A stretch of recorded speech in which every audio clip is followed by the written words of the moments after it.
박수로 맞이해 주십시오. 스드링 클리프 씨가 아나, 시라, 그리고 배우님 앞으로 오시겠습니다.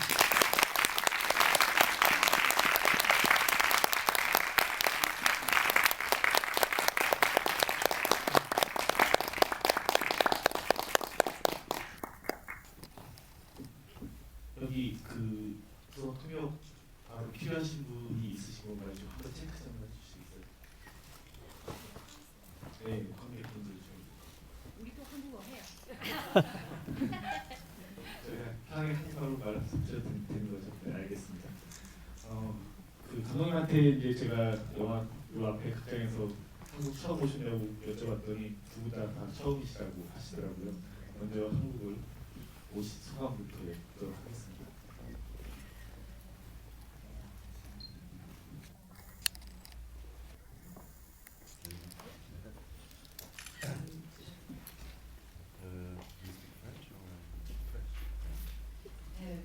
J'aime énormément la Corée.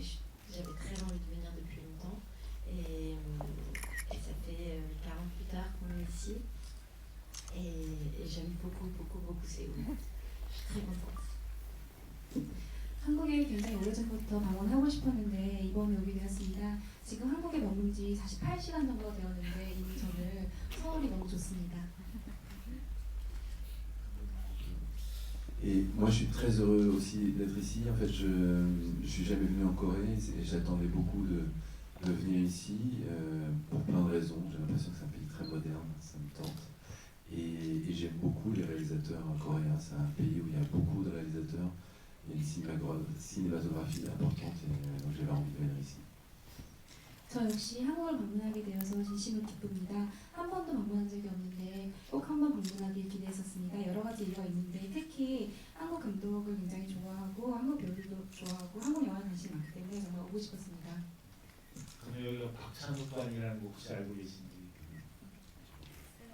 알고 계신지? 영화 얘기를 좀 나눠보고요, 두 분과. 그리고 여러분들도 질문도 갖는 시간을 가져서 이어가도록 하겠습니다. 이게 이제 한국에 소개된 제목도 그렇고 영어 제목도 Back to Burgundy인데 약간 한국 분들 오해하실 수가 있어요. 왜냐면 버건디하면 우리가 갖고 있는 그 기본적인 그 단어에 대한 인상은 색깔을 지칭하는 거라고 생각할 수 있는데 사실 영어로 버건디는 부르고뉴 지역을 이렇게 영화의 배경이.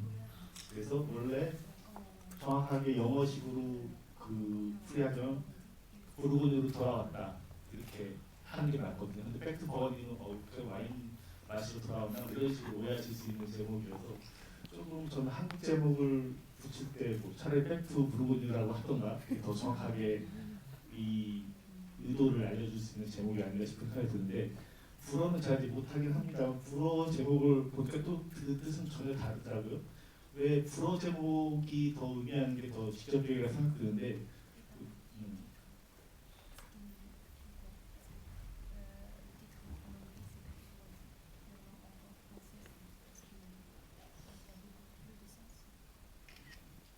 Oui, effectivement, en français, il y a un jeu de mots avec la lie du vin, et donc il y a deux significations. Il y a ce qui nous lie, c'est ce qui nous rapproche. Le film est beaucoup sur la notion de fraternité.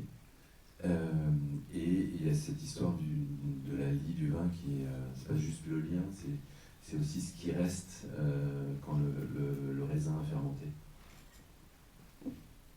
프랑스어의 제목은 우리에 있는 것이라는 뜻인데 이것에는 두 가지 의미가 있습니다. 우선은 형제간의 우애를 말하고 있고요. 또 한 가지는 와인에서 마지막에 남아있는 찌꺼기를 의미하기도 합니다. 와인의 찌꺼기를 의미하는 거 생각이 들었었는데 그 한 가지 이제 제목을 알고 나서 궁금했던 게 하나가 왜 프랑스의 와인 산지들이 뭐 보르도도 있고 라미도도 있고 대단히 많이 있는데도 불구하고 하필이면 부르고뉴에서 이 이야기를 하기로 결심했는지가 정말로 궁금했었습니다. En fait, quand j'ai montré le film en France, j'ai été dans 14 villes en France et je me suis rendu compte que dans les 14 villes autour de cette ville, il y avait toujours du vin. En fait, dans toutes les régions en France, il y a toujours du vin. Alors c'est sûr que Bordeaux et la Bourgogne, c'est les deux régions les plus connues. Mais Bordeaux, c'est des domaines beaucoup plus grands, donc c'est plutôt des domaines où il y a 100 personnes qui travaillent, et en Bourgogne, c'est plus souvent 5 ou 10 personnes qui travaillent. Donc c'est plus familial, c'est plus artisanal en Bourgogne. Donc cette histoire n'aurait pas été possible dans beaucoup d'autres régions. 이 영화를 위해서 많은 시간을 들어갔는데 프랑스에서는 진짜 유명한 산지가 보르도와 부르고뉴가 있습니다. 그런데 보르도는 정말 대규모고 정말 많은 사람들이 일하는 곳인데 반면 부르고뉴는 좀 더 소규모로 그리고 더 장인정신이 있고 더 아름다운 곳이라는 생각이 들어서 다른 지역이 아니라 부르고뉴를 선택할 수밖에 없었습니다. 부르고뉴 와인에 대한 특별한 애정이 있으신 건 아닌가요? Alors, j'ai pas le droit de le dire quand je suis à Bordeaux, mais oui, je préfère le Bordeaux. 보르도 와인 드려도 너무 죄송하지만 그래서 말할 수는 없지만 사실 부르고뉴 와인 더 좋아하기도 합니다. 그 감독님 뭐 한국에 가장 많이 알려진 영화가 2000년대 초반에 만든 스페니시 아파트먼트 같은 영화들, 바르셀로나를 배경으로 해서 프랑스 친구가 되게 경제학을 공부하러 가면서 쉐어하우스를 하는 그런 이야기들이고, 사실 이후에 수많은 드라마들의 상당히 중요한 모티브와 원형을 또 제공했던 그런 작품인데, 주로 다른 작품, 최근 작품 중에 하나는 차이니즈 퍼즐 같은 경우도 그렇고 도시를 중심으로 한 이야기들이 많았었는데, 그 도시 안에서 얽히는 사람들의 얘기들이 많았는데, 이번에는 저희가 이제 딱전 베를린에서 이 영화를 봤을 때 시골로 이제 옮겨가셔서 좀 남다른 느낌이 있겠다, 좀 새로운 어떤 도전이 있겠다 싶은 생각이 들었었습니다.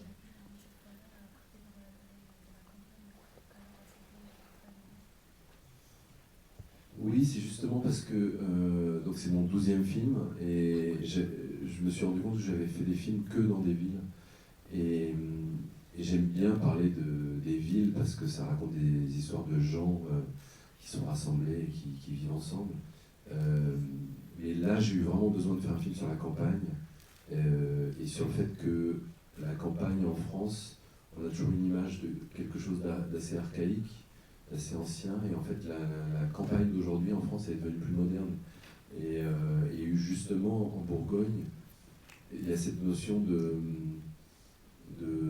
réseau, c'est-à-dire que c'est un peu comme une ville, c'est-à-dire que c'est cosmopolite. Il y a des gens du monde entier qui passent en Bourgogne à cause du vin, et j'ai eu envie de parler de ça justement. 네, 저는 지금까지 영화를 만들면서 도시에 관한 이야기를 하고 싶었습니다. 여러 가지 이유가 있겠지만 그 도시에 모여서 함께 사는 사람들의 이야기를 하고 싶었기 때문입니다. 그런데 이번에는 굉장히 시골에 대한 이야기를 할 필요성을 느꼈습니다. 왜냐하면 지금 또 시골은 굉장히 도시화되고 있기 때문인데, 특히 이런 의미에서 보르고뉴는 와인 사업 때문에 전 세계에서 많은 이들이 모이고 그에 대한 이야기를 할 필요성을 느꼈습니다.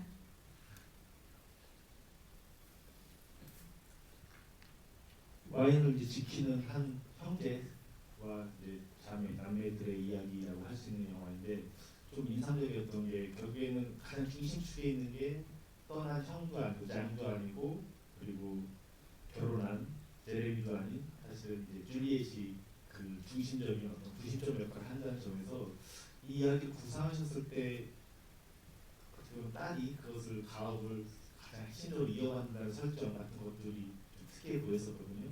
그런 구상을 어떻게 하셨는지 한번 여쭤볼게요.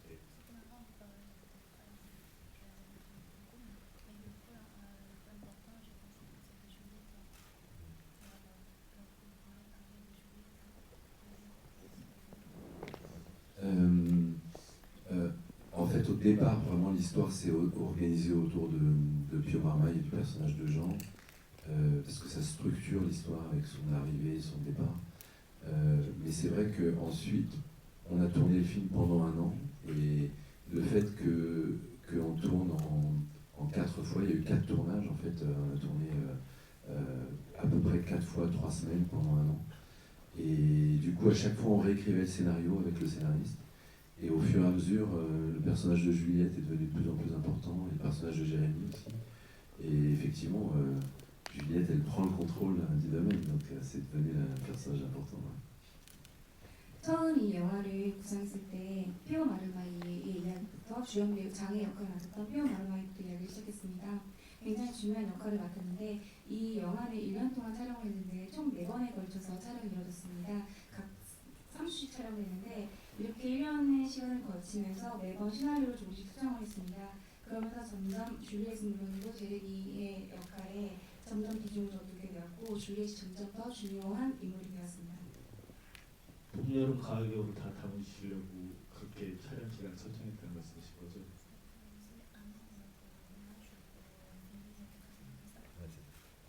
네, 그렇습니다.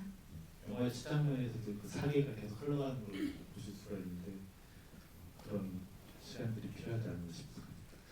그러면 사실은 이제 옆에 계신 아나 지랄도도 배우는 유명한 배우 집안이거든요. 아버님, 어머님도 굉장히 유명한 배우세요. 뭐 만홍의 세계 이런 영화들에 나왔던 배우분들이셔서 뭐 워낙 어렸을 때부터 또 많이 노출이 되긴 했었겠지만 이 줄리엣 역을 특별히 캐스팅을 결정하신 이유가 있으셨는지 궁금합니다.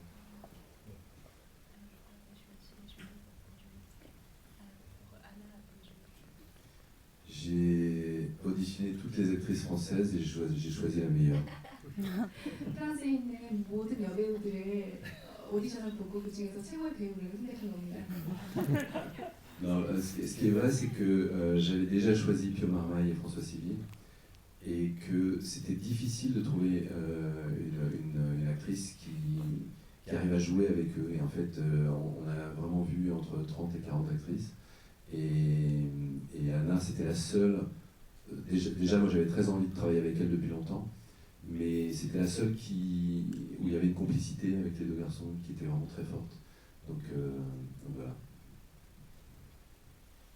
우선 피오 마르마이와 프랑스와 11을 캐치한 상태에서 이 두 배우들과 형제로서 잘 조화될 수 있는 배우를 찾는 것이 굉장히 어려웠습니다.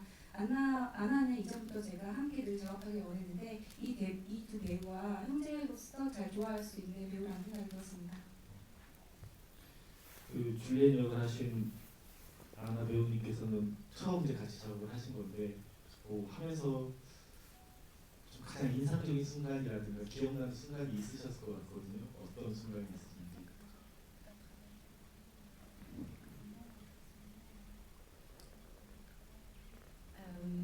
Oui, évidemment, moi, Cédric, c'est un réalisateur dont je connais tous les films, un réalisateur avec qui j'avais envie de travailler depuis très longtemps. D'ailleurs, oui, il y a très peu d'acteurs en France qui ne veulent pas travailler. Et donc le premier jour de tournage, c'est la scène où on doit choisir le premier jour des vendanges. Et je me souviens que Pio était assez stressé aussi. François l'était aussi, mais il était plus éloigné de nous, alors on le sentait moins. Et on cherchait la note de nos personnages, de comment ils allaient être. Et tout d'un coup, le premier jour de tournage, on essaye quelque chose pour la première fois. Et je me souviens que oui, Pio et moi, on était très impressionnés et on avait très envie de bien faire. 물론입니다. 세드릭 감독님은 모든 영화를 다 봤었는데 굉장히 오래전부터 함께 작업을 하고 싶은 감독이었습니다. 아마 프랑스의 거의 모든 배우들이 세드릭 감독과 영화를 함께 하고 싶어 할 거라고 생각합니다. 저희 첫 촬영이 와인을 수확했던 첫날 장면을 첫날이었는데 이때 특히 피오 마르마이가 굉장히 스트레스를 많이 받았습니다. 어떻게 촬영을 해야 될지. 그래서 이때 함께 작업을 하면서 등장인물을 어떻게 연기할지를 많이 고민을 했고 그리고 굉장히 잘 담아내야겠다는 얘기를 했었습니다. Et puis Cédric n'est pas un réalisateur du tout, comment on dit, il crie jamais sur un plateau, c'est quelqu'un de très calme et il a, comme j'allais dire, une voix très grave et posée. Et parfois, si Pio, François et moi, on pouvait être un peu dissipés, ça pouvait nous arriver, il avait une manière très très simple de nous remettre dans le droit chemin. Il suffisait qu'il vienne nous voir et avec cette voix qui nous dise juste ça va, et immédiatement on devenait très silencieux. 그리고 세드릭 감독님은 굉장히 침착하고 절대 소리 지르지 않는 감독님인데 굉장히 낮은 목소리로 늘 침착하게 저에게 말해주는 감독님입니다. 프랑스와와 피오와 제가 굉장히 정신없을 때 감독님께서는 굉장히 단순하게 낮은 목소리로 괜찮다라고 해서 진짜 정확하게 해주셨습니다. 실제로 촬영하시면서 술도 많이 드시는 장면도 있고 와인도 많이 먹게 되는 장면도 있는 것 같은데 그 술 취한 연기나 이런 것들은 좀 드시고 하셨던 건지 어떠셨던 건지 궁금합니다.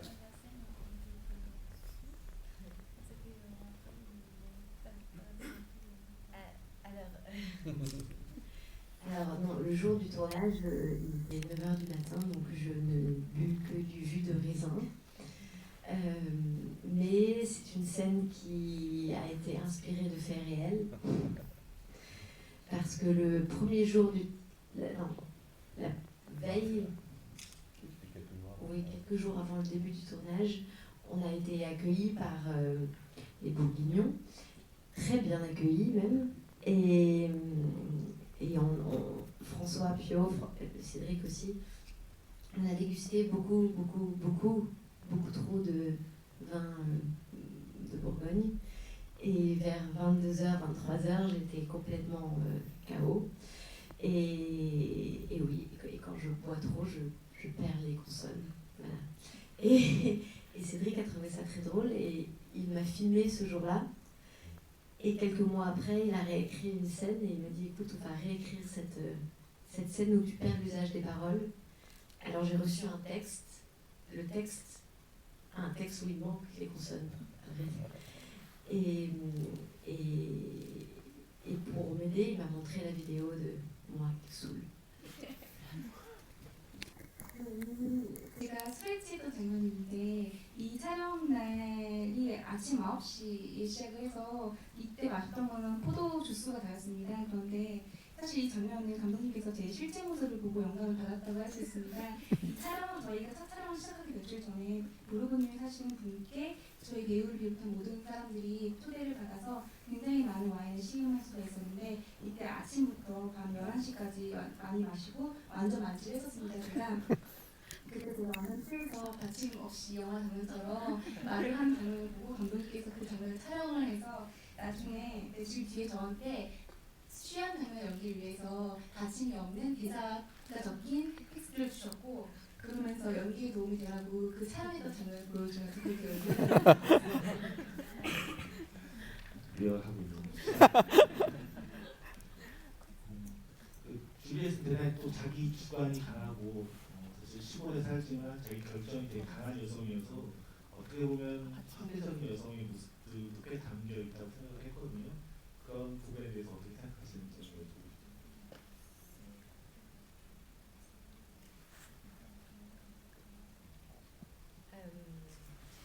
Oui, le personnage de Juliette, c'est une femme qui, au début du film, ne sait pas trop exactement par quel bout prendre les choses. Ce qui lui arrive, cette responsabilité qui lui arrive, elle n'est pas sûre de pouvoir l'assumer. Et pendant toute cette année, elle va se rendre compte qu'en fait, elle a totalement les capacités et la force d'être une patronne et de tenir la société familiale sur ses épaules. Et elle va terminer l'année en s'affirmant, en affirmant ses goûts.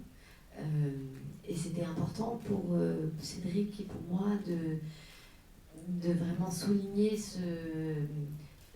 le fait que le métier de vigneronne peut être aussi un métier de femme, d'autant qu'il demande beaucoup de finesse et de goût, mais aussi avec beaucoup de force et d'engagement. Et le personnage de Juliette termine cette année avec ça. 그리고 어떤 선택을 해야 되는지 잘 몰랐습니다. 그런데 그 1년이라는 시간이 가면서 대표가 돼서 무언가를 선택을 하고 그리고 책임감을 느끼고 점점 발전을 하는 모습을 보는데 나중에는 와인의 맛까지 결정을 하고 그에 대한 확신을 가질 정도로 성장했습니다. 이 영화를 촬영하면서 세드릭과 전에 와인 재배 잘하는 직업이 어쩌면 여성을 위한 직업이 아닐까 생각했습니다. 이 직업은 굉장히 세심함과 동시에 힘을 갖춰야 되는 직업이라고 생각했기 때문입니다. 감독님 퀴즈를 딱 하나만 질문하고 이제 여러분 질문을 받도록 하겠습니다. 실제로 감독님 전작들도 보면 가족에 대한 얘기를 상당히 다채롭게 다루시는데 이 작품에서도 백프로원에서도 장 같은 경우에는 호주에 둔 알리시아와의 문제, 그 아들과의 문제 같은 것들을 계속 거의 메인 플롯처럼 핵심적으로 다루고 있고, 제레미 같은 경우에도 막내 같은 경우에도 장인과의 갈등 같은 경우도 되게 핵심적으로 다루고 있는데, 어떻게 보면 대단히 많은 이야기를 하고 있다는 생각이 들기도 합니다. 그 중에서 특히 이렇게 가족들의 어떤 크고 작은 갈등들에 대해서 이렇게 관심을 갖고 계신 특별한 이유가 있으신지 궁금합니다.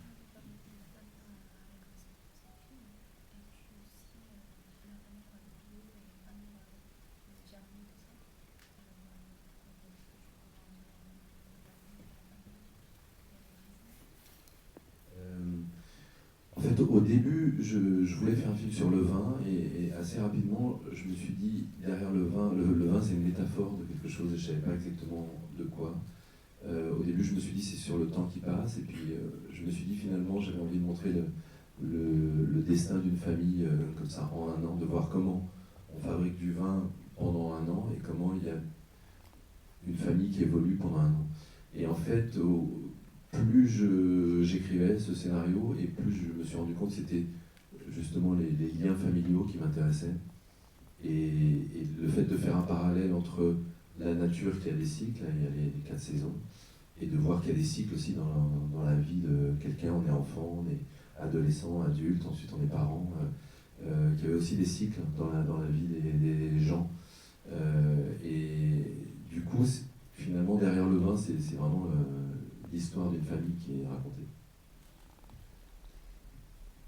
이 영화를 초반에 구상했을 때 제가 하고 싶었던 건 와인에 대한 이야기였습니다. 그런데 이 영화를 구상할수록 사실 와인의 의류가 하나의 의류가 아니라고 생각을 했습니다. 지나간 시간에 대한 이야기를 하고 싶었던 건데 와인이 1년 동안에 어떻게 변화하는지 그 과정을 담는 것이 사실은 가족들이 1년 동안 어떻게 성장하는지와 닮아있다고 생각을 했습니다. 시나리오를 쓰면서 내가 정말 하고 싶었던 이야기는 가족에 대한 이야기구나 생각을 했습니다.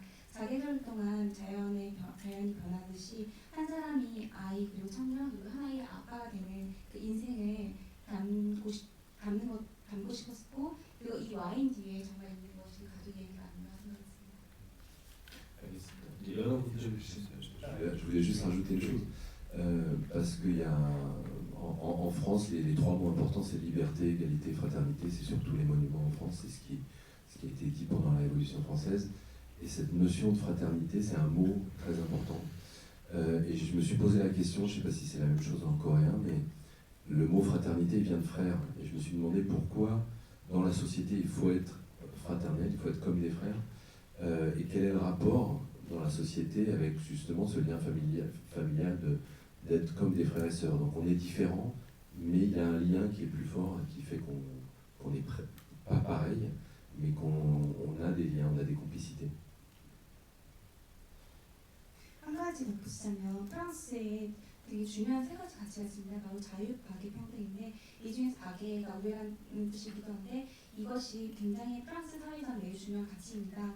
이 박애라는 것은 프랑스어로 형제라는 단어에서 나왔다고 생각할 수 있는데 왜 사회에서는 그렇다면 이 박애라는 가치가 필요한 것인가? 그것은 우리 사회에서 서로가 형제가 있어야 된다고 생각하기 때문입니다. 이렇게 한 사회에서 서로가 서로에게 연결돼 있고 그렇기 때문에 형제가 굉장히 중요한 가치라는 생각이 들었습니다. 프랑스 국기 3세기 자유, 박애, 평등을 강조한다는 거 다들 알고 계실 거라고 생각합니다. 그런 부분들에서 사실은 이제 모든 걸 다 통합하는 것이 박애이기 때문에 레미제라블 같은 것에서 결국 박애로 되는 이유도 프랑스 혁명기를 다루면서 그런 내용들이 사실은 프랑스 정신 안에 들어있고 이 영화에서 자연스럽게 그런 것들이 일상을 다루지만 녹아있지 않나 싶은 생각이 드네요. 네, 여러분들 이제 질문을 좀 받아보도록 하겠습니다.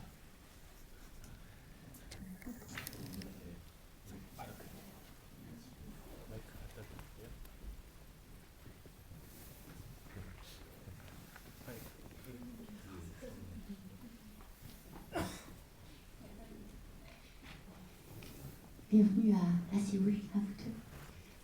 Tout d'abord, j'ai une question pour Anna. vous êtes dit que vous avez bu du vin, vous avez commencé à tourner, mais aimez-vous le vin en général? Et avez-vous suivi une formation quelconque particulière pour la préparation de ce film? Et ensuite, j'ai une question pour Monsieur Claviche. Ce vin, il existe dans la vraie vie? Il est vendu? C'est un vrai domaine qui existe? 그러니까 아마 한국말로 또 얘기해야 되겠죠? 그래서 아나한테 물어봤습니다. 일단 저기 와인식 원래 평소에 와인 좋아하시는지 물어봤고요. 또 이 영화 하기 위해서 주변 와인하고 관련된 교육 받았는지 물어봤고요. 그리고 감독님에게 역시 이 와인 말이죠. 실제로 구입할 수 있는지 이런 물어봤습니다. Très bon courrier. Quand je suis arrivée, je connaissais je m'étais renseignée, je m'étais documentée.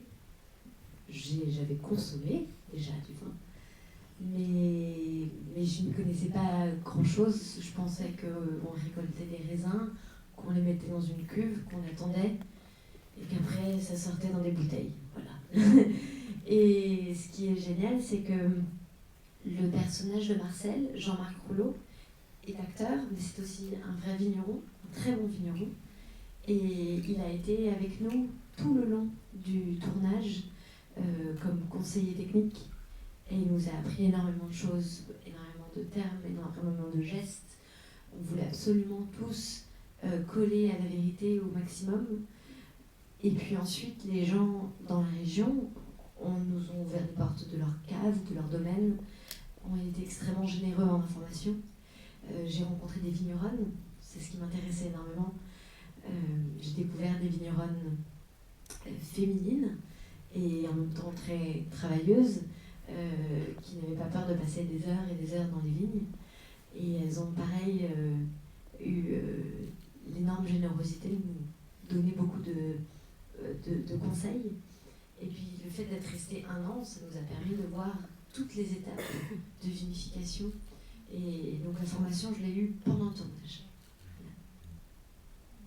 초반에 저는 사실 잘 몰랐습니다. 그래서 이제 영화 준비를 위해서 많은 자료를 찾고 많은 와인을 시음해 봤습니다. 그러나 와인이 만들어지는 과정을 잘 아는 것은 아닙니다. 이 영화를 보면 마르셀이라는 역할을 맡았던 배우가 있는데 그분이 사실은 와인 지배업을 종사하시는 분이기도 합니다. 그래서 영화 촬영하는 동안에 그분에게 많은 여러 기술들을 배우고 많은 조언들을 받고 영화 촬영을 위해서 많은 제스처들도 배웠습니다. 또한 그 지역에 살고 있는 많은 분들이 도움을 받았습니다. 특히 영화 촬영하면서 여성 와인 지배자를 만났는데 굉장히 열심히 일하시는 분이었습니다. 그분에게 주변 역할에 대해서 많은 조언을 받고 그 1년의 시간 동안 그 지역에 머물면서 많은 그 모든 와인을 만드는 과정들을 배웠다고 할 수 있습니다. Et je vais répondre un peu comme elle, c'est-à-dire que donc Jean-Marc Rouleau, qui joue le personnage de Marcel, on a tourné dans ses vignes, et donc effectivement, lui il fait du vin à Meursault, le domaine de Jean-Marc Rouleau, et c'est pratiquement un des meilleurs Meursault, donc c'est vraiment un des meilleurs vins blancs au monde, je dirais. Et il y a eu une cuvée spéciale avec le vin qui est vendangé dans le film, où il y a des bouteilles qui s'appellent la cuvée Ce qui nous lie, donc ça existe. Jean-Marc Rouleau.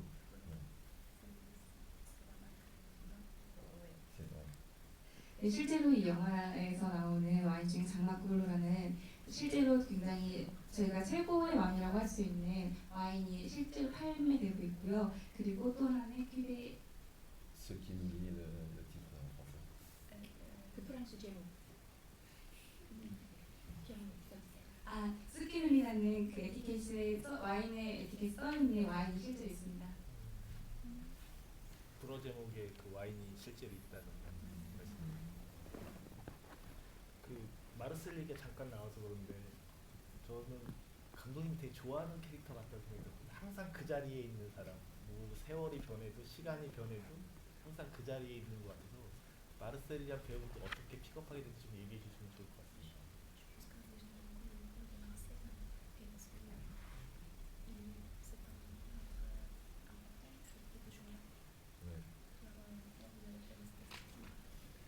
En fait, ce film n'aurait pas été possible sans lui. C'est vraiment quelqu'un qui a été important parce que c'est un monde très fermé, le monde des gens qui fabriquent du vin. Et lui, puisqu'il est acteur, il avait assez envie d'ouvrir les portes et qu'on vienne chez lui. Et c'est un personnage important parce que c'est celui qui représente la continuité de la tradition. Le père est mort au début du film et donc il représente celui qui travaille avec le père. Ce qu'on a dit sur le personnage d'Anna tout à l'heure, sur le fait qu'au début elle est très timide puis qu'elle évolue et que finalement elle arrive à s'affirmer, à devenir adulte, c'est vrai pour les deux autres frères. Le personnage de Jean, le personnage de Jérémy deviennent adultes pendant une année, chacun différemment, mais je pense qu'ils deviennent adultes parce qu'ils arrivent à parler aux gens qui représentent justement les parents. 네, 맞습니다. 마르셀의 역할을 한 배우 없이는 이 영화도 존재할 수 없었다고 생각을 합니다. 이 영화에서 그 배우 역할이 굉장히 중요한 이유는 전통을 지켜가고 있는 인물이라고 생각하기 때문입니다. 그는 아버지와 함께 일을 했고 아버지가 돌아가신 뒤에도 그 전통을 잇는 역할을 하고 있는데요. 장가 제레미가 성인이 될 수 있었던 거는 그 아버지가 살아계실 때부터 지금까지 있는 인물 중에서 그 대화를 할 수 있는 마르셀의 역할이 있었기 때문에 가능했다고 생각합니다. 또 다른 질문 받아보도록 하겠습니다.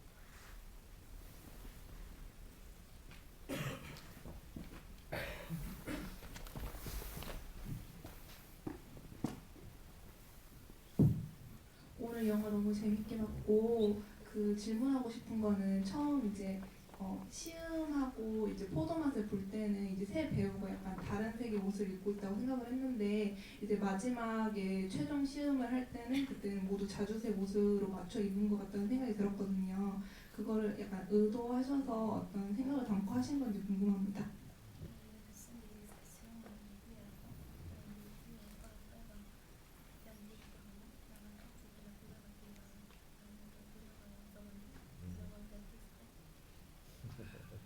Sur les vêtements.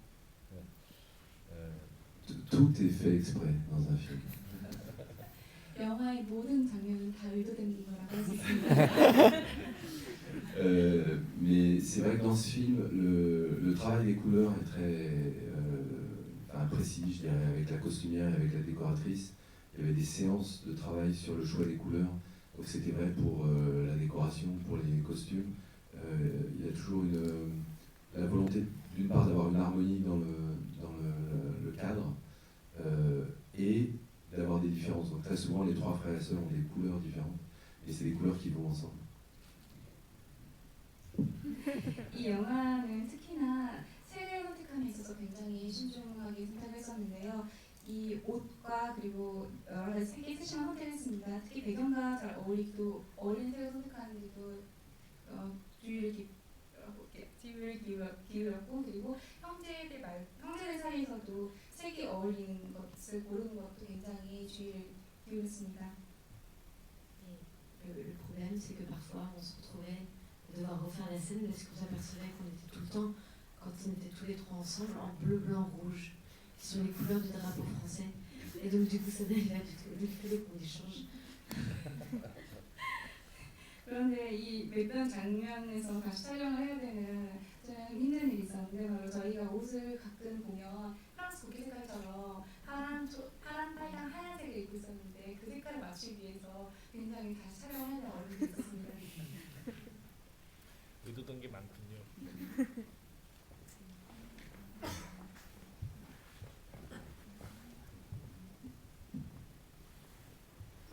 보고 나서 궁금한 게 생겼는데요.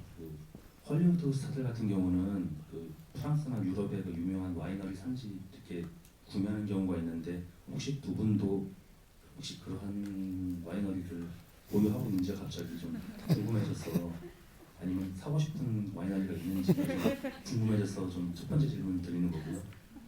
두 번째로는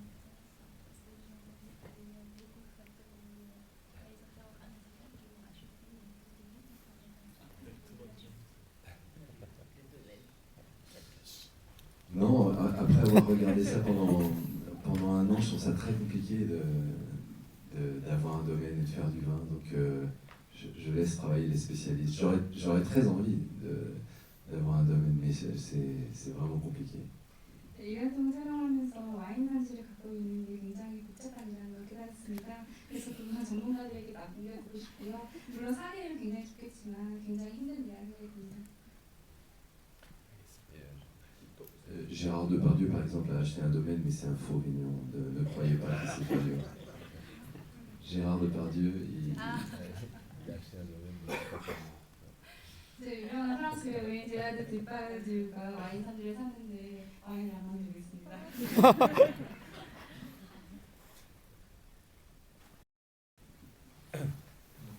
합의 합의 감독님께 먼저 궁금한 게 있어가지고요. 영화 속에서 보면은 특별히 그 회상씬이 되게 많이 있었는데 그 특별히 강조하고 싶었던 게 있는지 알고 싶고 그 세 명 형제 중에서 줄레만 유일하게 가정을 이끈 가정이 아직 없는데 그 와인 농장에 대한 책임감이 더 강해서 그렇게 이야기를 전개시킨 건지 알고 싶습니다.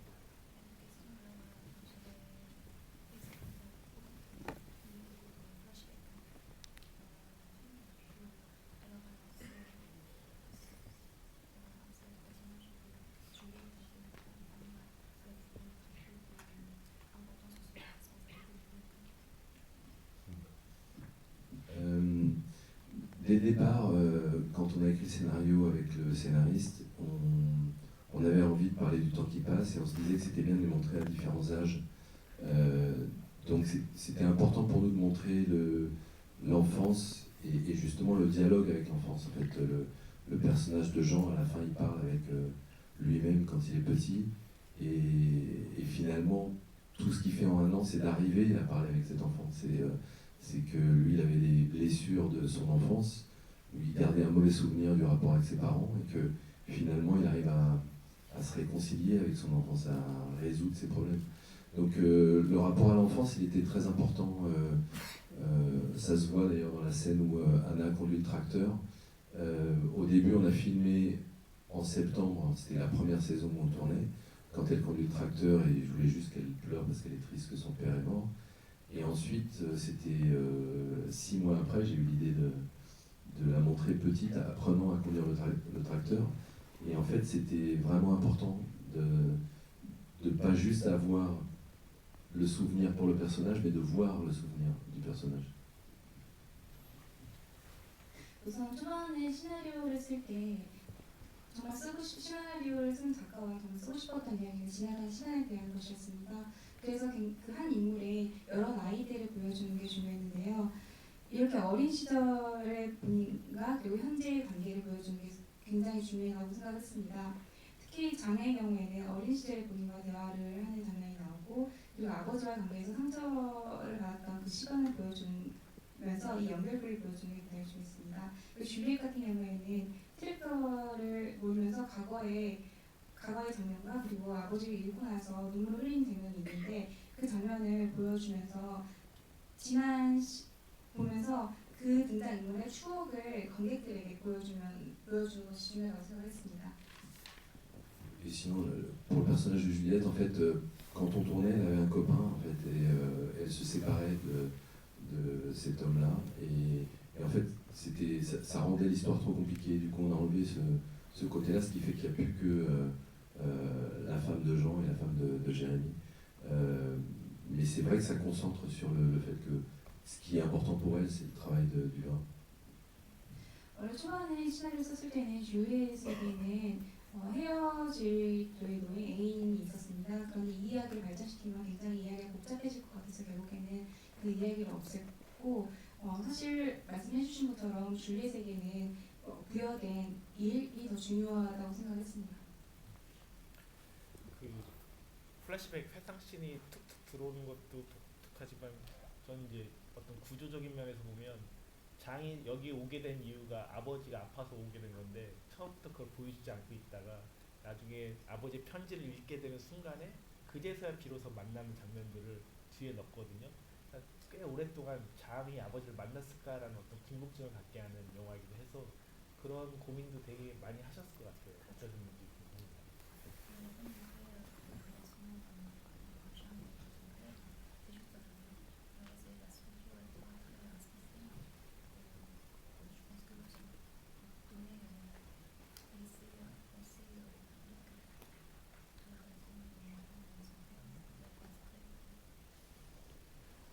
Oui, parce qu'en fait, cette histoire, par rapport à un film américain où il y a des meurtres, des explosions, il se passe très peu de choses. C'est vraiment des rapports très simples, je dirais.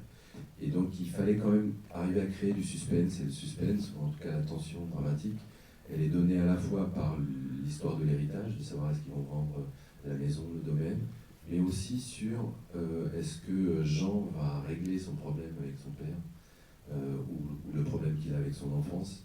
Et du coup, effectivement, le fait que ça vienne à la fin, c'est ça qui fait que le personnage se sent libéré, et du coup le spectateur, je pense aussi, se sent libéré d'un poids, quoi. 네, 그 미국 영화나 다른 예술가에 나오는 영화들처럼 굉장히 많은 사건들이 있는 영화가 아닙니다. 굉장히 단순한 영화입니다. 물론 영화 중간중간에 집을 파는 문제라던가 이런 유사 문제들이 나오긴 하지만 굉장히 단순한 드라마를 담은 영화가 아니라 싶습니다. 마지막에 이런 이야기를 굳이 마지막에 넣은 것은 마지막에 굉장히 단순한 이야기에다가 마지막에 장이 아버지와의 편의를 잇고 그 문제를 해결함으로써 물론 무게를 내려놓고 벗어날 수 있듯이 관객들도 이 영화의 마지막 장면에 가벼워질 수 있는 그런 의도가 있습니다.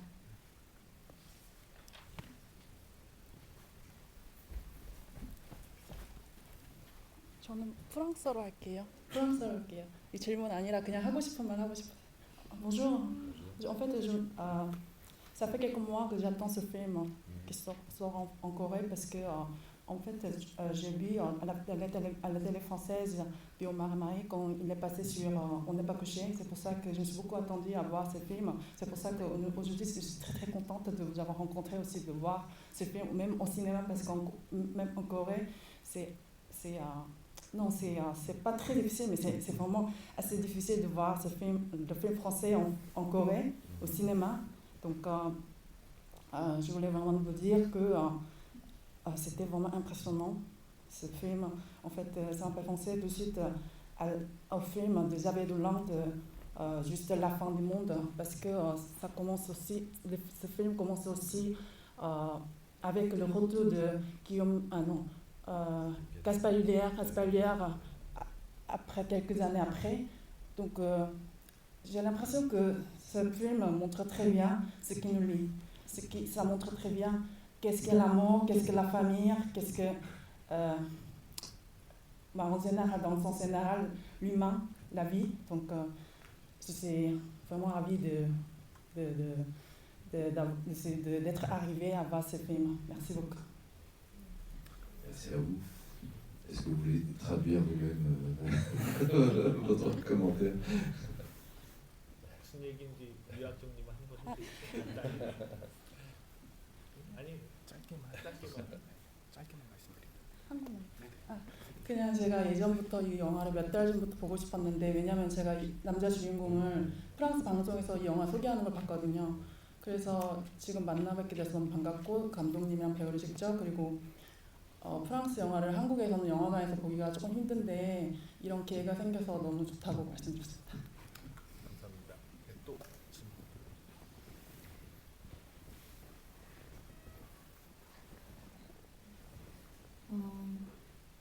Bonjour. Peut-être ça va être la même chose, mais j'étais très très contente de vous avoir rencontré. En fait, j'ai vu ce film en France, et en fait c'est la deuxième fois que je vois ce film au cinéma. Et en fait, ma question c'est que, premièrement, pourquoi on ne pouvait pas voir la tête de père quand Jean est arrivé à l'hôpital? Est-ce que c'était fait exprès aussi, comme vous avez dit? La deuxième question, c'est qu'en Corée, en fait, oui, c'est vrai, les parents, en fait, ils sont plus stricts sur le premier enfant. Et est-ce que c'est courant en France aussi, en tant qu'en fait la première sœur, et en fait j'ai un petit frère, Et quand il avait une bêtise, en fait, je n'étais pas au courant, mais mon père, il était vraiment énervé contre moi. Et du coup, j'étais punie. En fait, pendant ce film, en fait, je me suis dit que ça m'a rappelé tout de suite mon enfance. Est-ce que c'est vrai en France aussi? Enfin, voilà, merci beaucoup. 두 가지 질문하셨는데 첫 번째는 장이 병원에 도착했을 때 아버지의 얼굴이 보여지지 않는데 그 감독님께서 의도하신 건지와 두 번째에서는 첫째가 장난이라고 엄청 엄격하게 혼나는데 한국도 마찬가지인데 프랑스 역시 그런지를 질문했습니다. Oui, je pense que c'est toujours vrai, cette histoire de l'aîné, parce que quand un couple a un enfant, forcément il y a beaucoup d'attentes, c'est le premier enfant, et après il y a une habitude, quand on a un deuxième enfant, on se dit bon bah, il y a moins d'angoisse finalement, et donc du coup l'angoisse, très souvent on la met sur l'aîné. Et je pense que c'est pour ça qu'il y a tellement plus de pression pour être aîné. Mais là, c'est vrai que Jean, lui, c'est incroyable à quel point il vit pas du tout les mêmes choses. C'est pour ça que dans le film, son frère lui dit presque qu'ils ont deux pères différents. C'est vraiment ça l'histoire. 네, 늘 프랑스 한국이나 장남에게 첫째에게 더 엄격하다고 생각을 합니다. 부모로서 처음 자식을 가졌을 때는 더 엄격할 수밖에 없고 그리고 둘째 그 다음 자식을 가졌을 때는 좀 더 자유롭게 대할 수 있지 않나 싶습니다. 그런데 이 영화에서 좀 더 특별했던 거는 아버지 장과 그리고 제레미에게는 거의 아버지가 다른 인물인 것처럼 그려지게 해서 좀 더 특별하지 않나 싶습니다. 그 아까 첫 번째 질문 아버지가 안 보이는 Effectivement, j'avais pas répondu.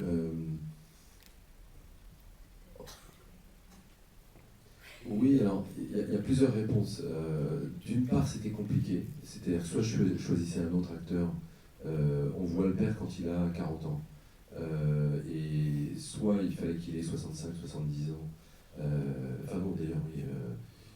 On voit le père quand il a 40 ans et que les enfants sont des enfants, et ensuite quand Pio a 30 ans, quand le personnage de Jean a 30 ans, le père devrait avoir 65 ans.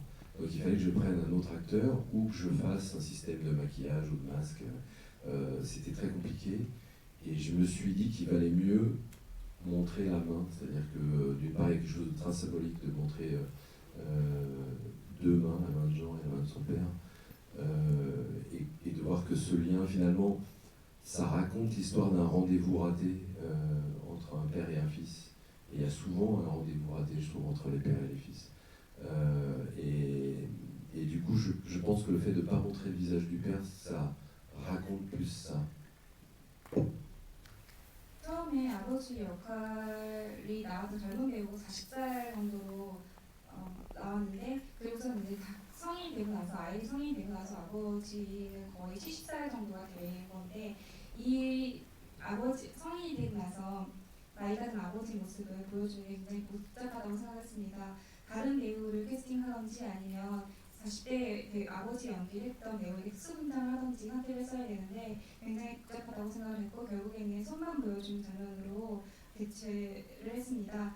장과 아버지의 손을 보여줌으로써 그 연결고리를 보여줬다고 생각합니다. 그러면 그 소문을 보여준 배우는 40대 그 아버지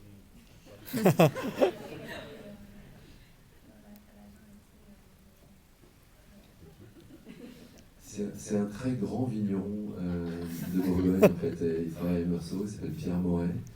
Et j'étais très content qu'il accepte. Il a mis une semaine à se demander s'il acceptait de jouer ce rôle.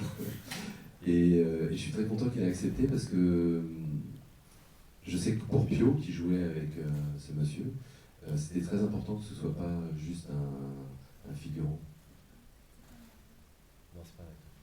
이 손을 연기하신 분은 배우가 아니라 그 와인재배자인데 그분께서 이 역할을 시작해줘서 굉장히 기뻤습니다.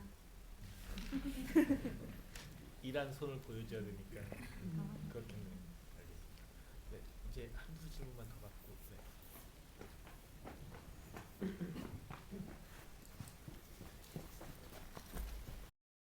Bonjour, merci beaucoup pour avoir amené votre film en Corée. J'ai une très forte connexion en général avec vos films, parce qu'à chaque fois qu'il y en a un qui est sorti, j'arrivais à connecté beaucoup avec les personnages. Quand l'auberge espagnole est sortie, on devait être une bande d'amis, on devait être 6 ou 7 nationalités différentes en regardant. Donc ça nous avait fait beaucoup rire. Quand les poupées russes sont sorties, je crois qu'à l'époque je devais être en Australie. Et après je suis parti vendre du vin en Nouvelle-Zélande. Et là, ici, vous avez un film dans lequel le personnage principal se connecte beaucoup à rentrer à la maison, repartir, la connexion avec les parents et vers les parents. Donc il y a ces connexions qui sont très fortes et je voulais vous demander comment est-ce que qu'est-ce qui vous attire à écrire tous ces thèmes internationaux, ces personnages qui vont, qui viennent, qu'est-ce qui vous attire dans ces histoires-là?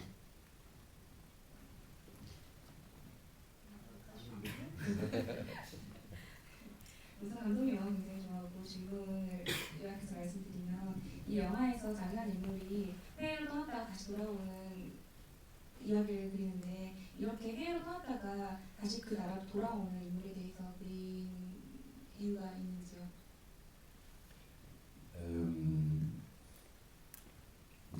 En fait, bon, d'une part, moi j'ai passé 2 ans à New York, j'ai fait une école de cinéma à New York, donc pendant 2 ans j'étais un étranger. Donc finalement, cette expérience-là, elle m'a marqué beaucoup. J'avais 23 ans. Et après, alors c'est ça qui m'a poussé à écrire L'Auberge espagnole, avec cette histoire de voyage. Et puis il se trouve que j'ai écrit 2 autres films suite à L'Auberge espagnole, Les poupées russes, Casse-tête chinois, où le thème commun de ces 3 films, c'est la mobilité. Je me suis dit, on vit dans une génération où on vit la mobilité. C'est la première fois dans l'histoire de l'humanité où il y a des avions, il y a Internet, il y a des téléphones portables. On est dans cette époque de mobilité. Et il y a les échanges universitaires. Du coup, la trilogie, elle raconte ça, la génération des gens qui sont mobiles. Et puis, il y a ce qu'on appelle la mondialisation, où on est aussi la génération des gens qui connaissent la mondialisation. Et la mondialisation, elle n'est pas que pour les marchandises, elle est aussi pour les gens. Et aujourd'hui, on le voit dans cette salle, il y a des Coréens qui sont venus en France, il y a des Français qui vivent ici. Ça raconte le monde dans lequel on vit, quoi. 제가 뉴욕에서 2년 동안 영화학교를 다녔는데 23살 때였습니다. 이때 외국에서 살았던 것이 살면서 굉장히 인상 깊었었는데 이런 인상 깊었던 경험 때문에 이런 이야기를 하고 있지 않나 싶습니다. 스페니쉬 아파트먼트도 여행에 대한 이야기기도 하고 제가 그 전작 사랑행사인 차이니즈 퍼즐도 이런 여행과 그리고 외국에 대한 이야기를 하고 있습니다. 이 3가지 영화의 공통점이라는 것은 바로 이동성, 움직임을 말합니다. 저희는 지금 이동의 시대에 살고 있다고 생각을 합니다. 그래서 이 3부작은 이렇게 이동하는 인간에 대한 이야기를 하고 있는 것입니다.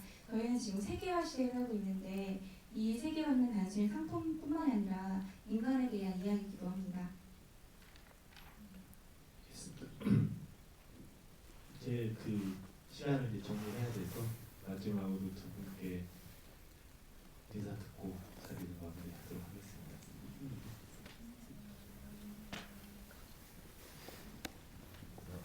Alors, moi j'ai une question à poser. Parce que j'ai l'impression que nous, avec Anna, on a fait un voyage en venant ici. Et on est curieux d'avoir la réaction des gens. Et que j'espère que vous avez fait un voyage en Bourgogne avec le film. Et je serais curieux de savoir si dans la salle les gens considèrent que c'est plus un film drôle ou plus un film triste qui fait pleurer. 제가 마지막으로 여러분께 질문을 던지고 싶습니다. 안나와 제가 한국에서 여행할 때 여러분께서 이 영화를 감상하시면서 부르고뉴에 여행하는 시간이 되길 바라고 이 영화를 보면서 여러분께서는 즐겁다는 생각을 하셨는지 혹시 슬프다는 생각을 하셨는지 궁금합니다.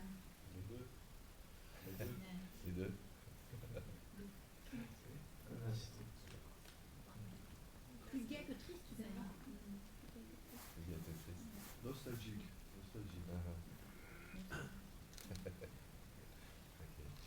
Mais comme vous l'avez dit vous-même, c'est la vie, c'est chargé d'espoir et c'est le père. Non, effectivement, c'est en tout cas ça que je cherche, c'est que dans ce film-là, en tout cas, je voulais qu'il y ait des choses drôles et des choses tristes, et que ce soit presque à égalité, ce qui est finalement assez compliqué à réaliser dans un film.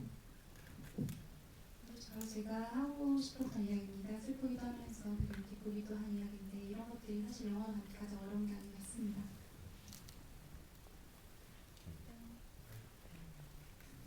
Non, très heureuse de voir ces personnes qui sont venues voir le film et donc j'espère que vous en parlerez autour de vous parce que c'est toujours incroyable quand on fait un film en Bourgogne et on ne pense jamais à quel point le film ou les messages du film peuvent traverser les frontières et les pays et arriver juste ici. Donc si vous avez aimé, parlez-en autour de vous. Parce que c'est ça la magie du cinéma, c'est de transmettre. Merci beaucoup. 우선 이렇게 한국에 와서 한 관객들이 이 자리에서 만나게서 굉장히 기쁘고요. 주변 분들에게 이 영화 이야기를 많이 해주시길 바랍니다. 이렇게 프랑스에서 만든 영화가 한국까지 와서 이렇게 전달될 수 있는 건 정말 놀라운 일이라고 생각합니다. 이 영화가 정말 좋았다면 주변에 많이 소개해 주시기 바랍니다. 감사합니다.